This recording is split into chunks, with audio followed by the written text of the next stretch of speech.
Hi there, Ehlke here.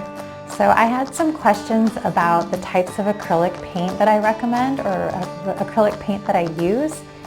And starting off, and actually in most of the projects that I do, even some larger ones or some ones that I get paid for, I still tend to use the craft paint. Craft paint is great for a lot of different projects.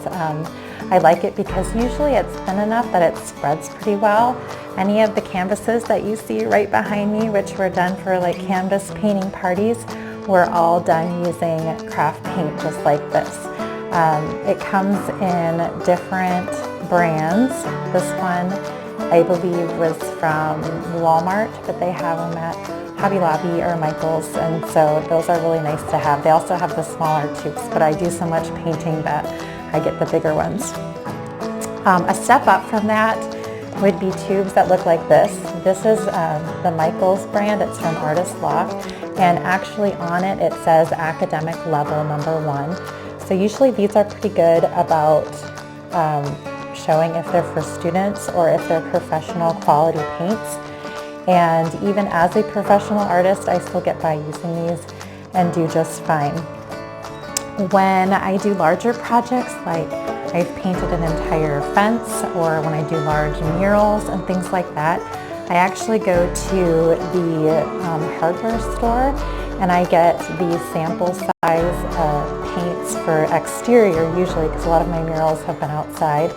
And then I usually like to get semi-gloss, but you could do this too if you're just playing around with some projects at home.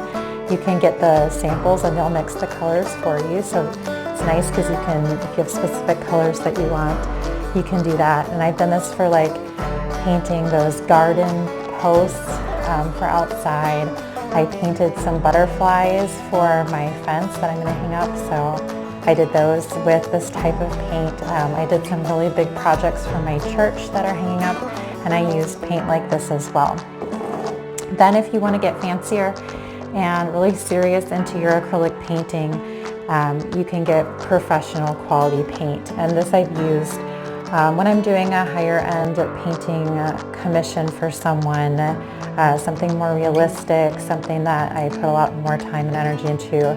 I usually pick the fancier paint, and the difference is the colors are usually a little bit brighter.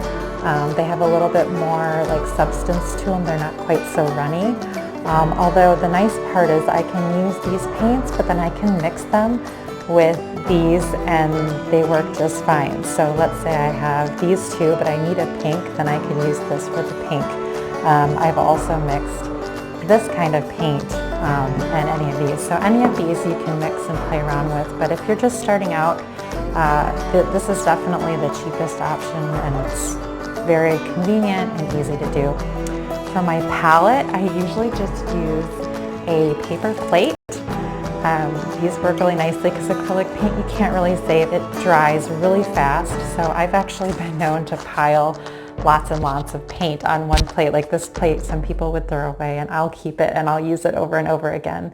Another thing I like to use are like the plastic lids of Cool Whip or yogurt tops, ice cream buckets, anything like that. I usually keep the lids and use it for art palettes. The nice thing about those is sometimes you can just peel the acrylic paint right off when you're done, and you have a nice start for another palette. So have fun, exploring those. I tend to use acrylic paint when working on canvas, like the ones that you see behind me. On wood, a lot of time I'll use acrylic paint on murals and things like that. So have fun with it, and good luck in finding the supplies that you need. Most supplies are pretty easily found. Even the dollar store has acrylic paint, I believe. So yeah, try it out, see what you think, and let me know what you find. All right, thanks so much for watching.